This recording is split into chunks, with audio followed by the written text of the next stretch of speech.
អាធនហ្នឹងក៏ត្រូវព្រះរាជកុលហ្នឹងគប់មកលំពេងរបស់ព្រះអង្គម្ចាស់រាជកុលទៅក៏បានស្លាប់នៅពេលនោះទៅហើយក៏คล้ายទៅជាភ្នំមួយឈ្មោះថាភ្នំក្រពើព្រះនាងរំសាយសក់ប្រើសិលខ្លាំងពេកអស់កម្លាំងដេកដួលក៏คล้ายទៅជាភ្នំមួយគេហៅភ្នំនាងរំសាយសក់ដែលយើងមើលពីចម្ងាយទៅមើលទៅដូចទម្រង់មនុស្សហើយ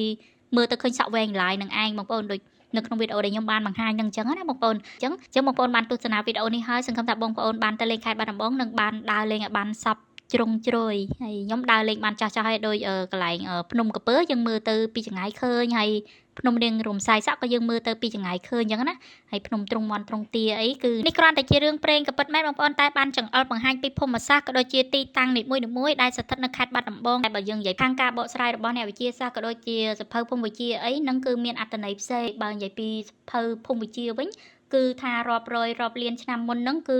យើងគ្របដណ្ដប់ដោយសមុទ្រដល់ពេលសមុទ្ររីងទៅក៏មានកំណរខ្លាយទៅជាសម្ភាររមណីយដ្ឋានភ្នំសំពៅដែលខ្ញុំបានទៅខែ8ខែ8នៅក្នុងរដូវវស្សាហ្នឹងស្រស់ស្អាតបែបមិនចឹងណាបងប្អូនដោយសារតែខ្ញុំទៅ5 6 ដងហើយអត់បានដូចចិត្តដូចលឹកនេះទេបងប្អូនថ្ងៃនេះបានសំចិត្តសំម្ដងហើយពួកអីបានអង្គុយរងចាំសัตว์កាជៀវ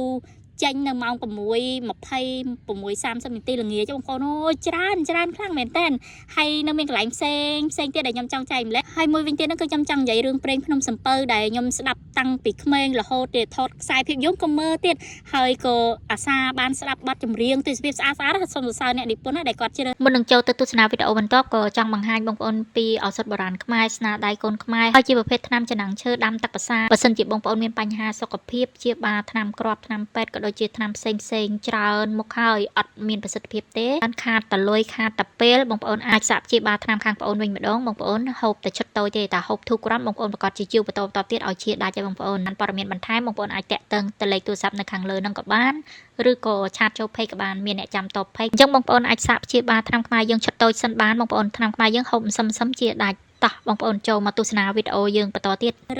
កន្លែងដែលថតបទចម្រៀងថតរឿងស្អាតអញ្ចឹងណាបងប្អូនយ៉ាងវិញទៀតហ្នឹងគឺខ្ញុំចូលចិត្តស្ដាប់រឿងព្រេងរឿងទេវកថារឿងប្រវត្តិសាស្ត្រអីផ្សេងអញ្ចឹងណាបងប្អូនតែ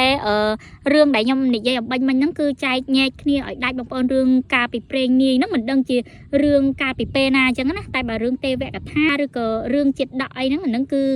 រឿងដែលមាន